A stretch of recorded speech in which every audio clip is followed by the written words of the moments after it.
Hoje, vamos conhecer uma tradição muito importante da nossa cultura: o tambor de crioula, uma dança e música que vem lá dos tempos dos nossos ancestrais e que continua viva até hoje no Maranhão.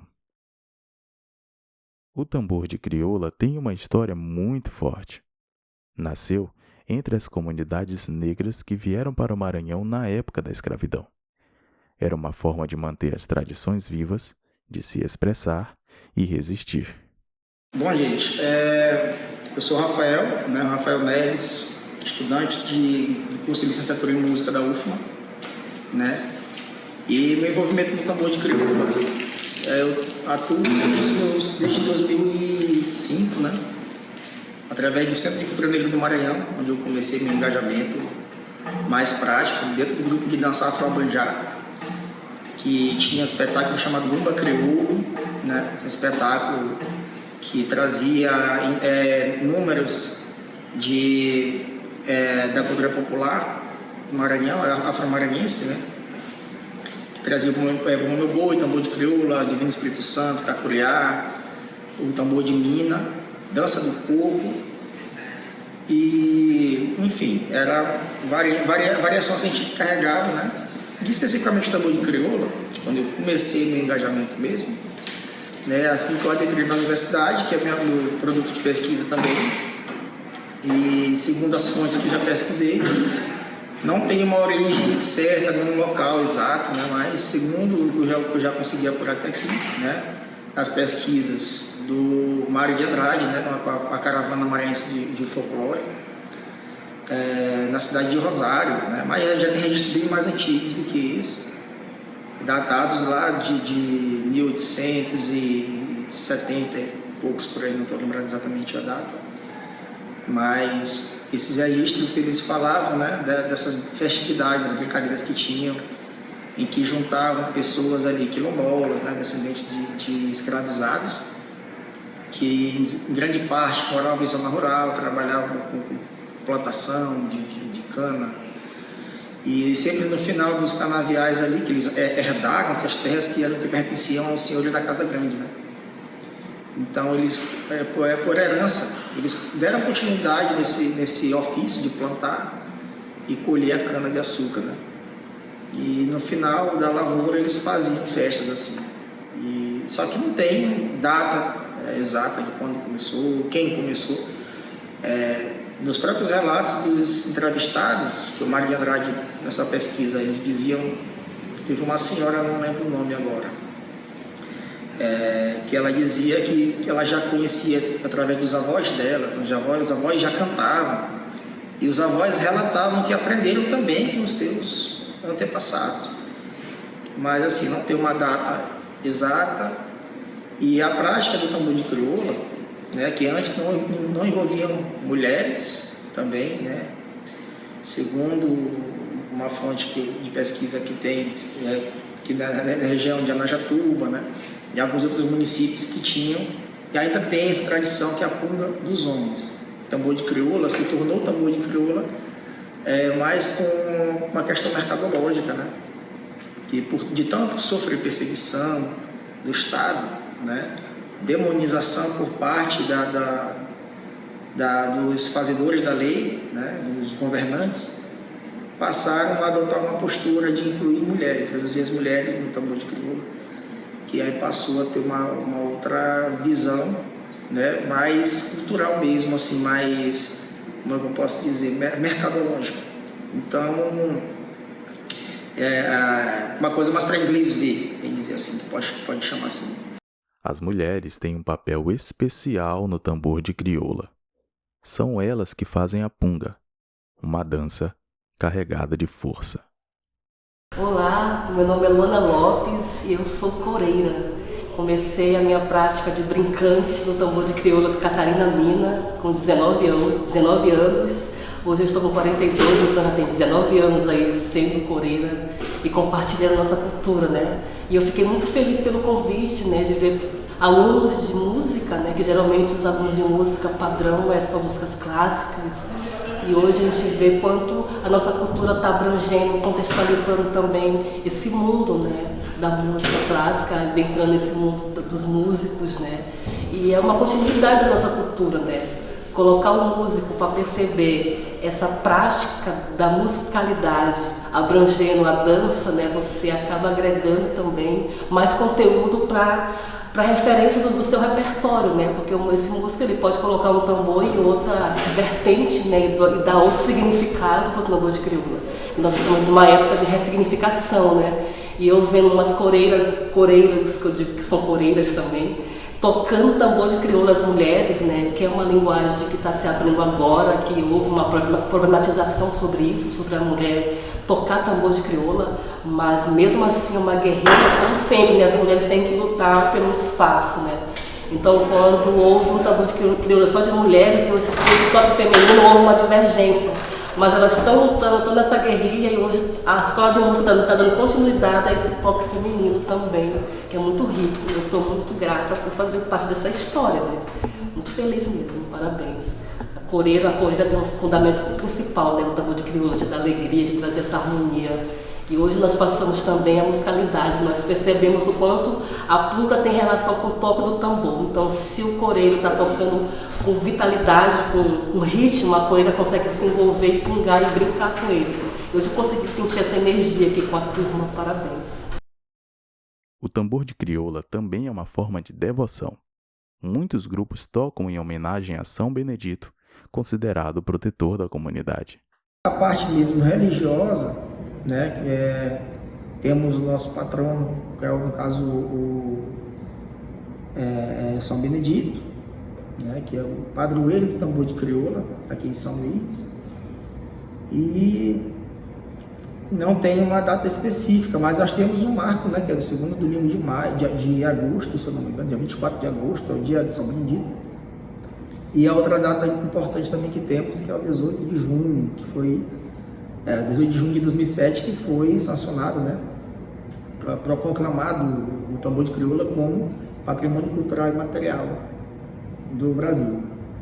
E fora isso, as datas comemorativas, né, as datas festivas católicas, que confunde com data católica, mas tem muito a ver também com o sincretismo religioso, desculpa, que consiste em datas como o São João, o Carnaval, né, que são mais comuns, mas em festa de Santa Luzia, festejo do Divino Espírito Santo, que algumas casas aqui realizam no mês de maio, outras casas em setembro, outras casas em outubro. Então varia muito de data por conta do calendário de cada casa, né? Casas que têm origem, por exemplo, no terreiro da Turquia, no terreiro do Egito. Então elas vão, casa de Nagô e Casa das Minas, dessas casas que são originárias dessas casas, essas festividades que são originárias dessas casas, elas vão seguir uma tradição de uma certa data. A maioria tem uma data próxima ali da festa do Divino de Alcântara, que é no mês de maio, né? E sempre tem casa que no final, durante um intervalo, realiza o tambor de crioula dentro da festa do Divino. Então, geralmente quem está envolvido na festa do Divino Espírito Santo também sai na brincadeira do tambor de crioula, sai no Bumba Meu Boi, e assim a gente consegue perceber quem são as pessoas que vivem, que fazem essa cultura acontecer do tambor de crioula, né? Que são os descendentes de escravos, dos escravizados, né, que vieram trazidos, forçados de África e vieram povoar a zona rural daqui do Maranhão, da Baixada Maranhense, principalmente, de onde vieram a maioria que povoou a cidade de São Luís, né, que é São Bento, São João Batista, São Vicente Ferre, Monção, Matinha, enfim, toda essa região ali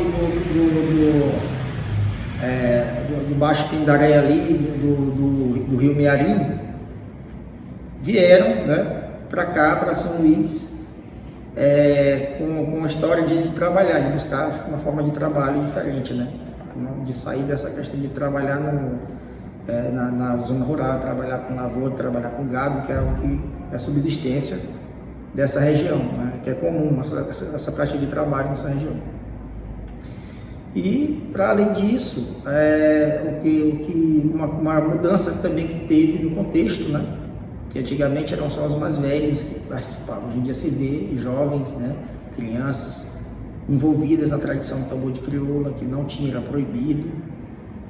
E hoje em dia a gente percebe essa evolução, que é a continuidade dessas festividades, né? Em vez das brincadeiras juninas ou carnaval, e também se vê nas festividades tradicionais. Hoje, o tambor de crioula é um símbolo de orgulho e é valorizado como patrimônio cultural, sendo passado de geração em geração para manter viva essa tradição. Então, na primeira aula que a gente teve contato com os tambores, eu posso dizer que eu não sabia nada, não tinha contato. Mesmo morando em uma cidade que culturalmente tem uma coisa muito forte com o tambor de crioula, eu não tinha contato, realmente. Então, para mim, esse primeiro contato foi algo muito diferente, mas ao mesmo tempo bom, porque foi meio que o conhecimento da cultura maranhense pra gente, e foi algo assim inovador para mim, né? E creio que para o resto dos colegas também. Né? Sim. Assim como o Gabriel, eu também não tinha contato com o tambor de crioula, já tinha visto, já tinha ouvido as pessoas tocarem, mas não tinha essa experiência de realmente tocar, de realmente aprender o tambor de crioula. E eu acho que ele é muito necessário até para a gente conhecer mais as nossas raízes, a gente meio que expandir também o nosso repertório, porque geralmente a gente só fica ligado àquelas culturas, como eu posso dizer, branca. Não tem essa vertente muito da cultura negra, da cultura afro, como dessa vez a gente teve. E é até bom, porque assim a gente pode conhecer o instrumento, ter contato, saber como é que afina, como é que toca, como é que tem uma noção rítmica, né? Sim. Então, nessa matéria, nessa disciplina de educação de música antirracista, foi uma coisa muito boa, porque tira também aquele preconceito de tocar algo vindo da cultura afro, né? Então, é surpreendente pra gente ter contato com isso, porque como maranhense, né, como ludovicense, a gente meio que acaba não tendo noção da nossa própria cultura, que é algo muito forte, muito rico, né? Então, assim como outras coisas, outras culturas, como é que eu posso dizer, outros tipos de instrumento de música, o tambor de crioula é algo que realmente surpreendeu a gente e foi algo que a gente se apegou muito, né? Então, eu acho que é muito importante, eu creio que os futuros alunos, né, dessa disciplina também possam gostar, ter contato e que siga para um bom tempo, né? Então, sim, é algo muito bom. Sim, até mesmo para a questão religiosa, porque tem muita gente que liga o tambor de crioula ao candomblé, à umbanda. Isso daí vai meio que se desmistificando, trazendo mais para a gente, para o acadêmico, porque a gente não tem esse contato. E é muito necessário, principalmente a gente que está cursando música. E música não abrange apenas... aquela coisa mais eurocêntrica. Né? É uma gama muito diversificada. Então, trazer isso pra gente é necessário. A gente aprender a tocar para depois a gente repassar o que a gente aprendeu. Nós, como alunos da Universidade Estadual do Maranhão, a gente meio que fica feliz em poder aprender e também passar isso para as próximas gerações, né? Porque nós, como futuros professores, a gente tem que ter uma noção da nossa cultura, né? Da nossa música. E eu fico feliz por isso. Então foi algo muito gratificante e muito importante, que eu creio que futuramente vai valer a pena o nosso conhecimento, o nosso estudo. E também a gente teve muita noção da parte teórica, né? Também, querendo ou não, a gente leu algumas coisas, mas também as partes de prática. Então são algo assim que realmente é muito importante pra gente. Sim. Apesar de sua importância, o tambor de crioula enfrenta dificuldades. Desde a falta de apoio para os grupos até a necessidade de ensinar essa tradição para as novas gerações.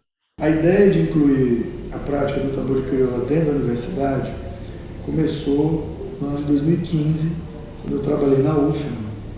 Fui professor substituto de 2015 a 2017 e, ao chegar naquela universidade, eu que não sou do Maranhão, descobri que não havia nenhuma prática de cultura afro-maranhense dentro da universidade. E o tambor de crioula muito menos. Com isso, eu peguei 2 alunos de uma disciplina de prática de conjunto nós resolvemos fazer o tambor de crioula da UFMA e batizamos de Flor da Samalmeira, que é uma referência a um quilombo que existia naquela parte onde foi construída a UFMA. Ali era um quilombo chamado Quilombo da Samalmeira. Então nós criamos esse tambor de crioula lá, que perdurou de 2015 a 2017. Em 2017 eu saí da UFMA e retornei para o Maranhão agora, em 2022.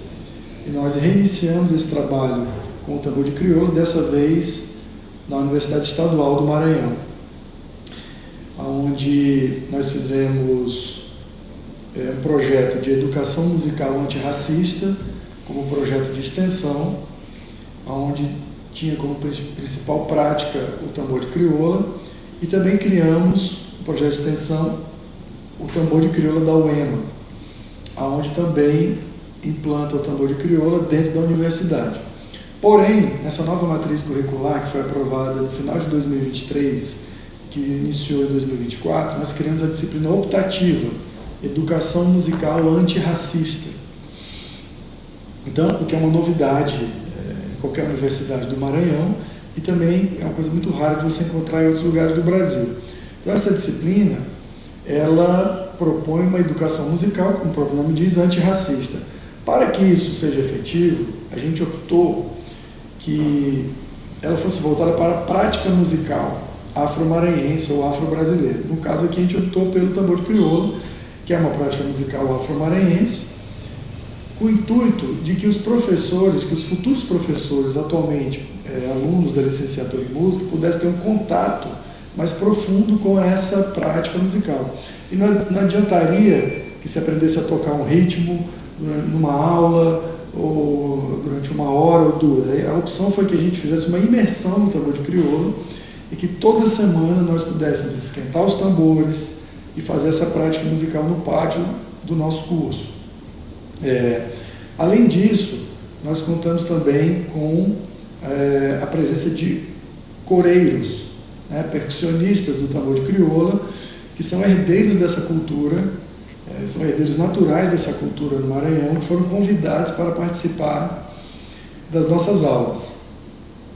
E esses praticantes do tambor de crioula, eles nos enriqueceram muito e nos ajudaram, porque, embora eu saiba tocar um pouco de tambor de crioula, eu não sou um especialista na área, minha formação é outra, o meu interesse é muito mais educacional e está ligado mais à etnomusicologia, que é a valorização das músicas não europeias, em todos os contextos.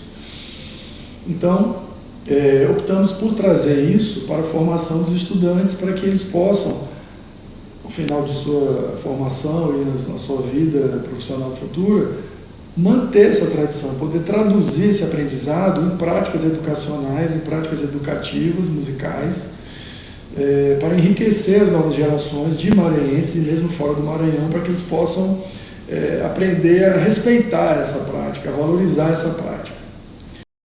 Conhecer o tambor de crioula é conhecer uma parte importante da nossa história. Ele representa a força de um povo, sua alegria e sua resistência. Que a gente continue dançando e tocando para manter essa tradição viva.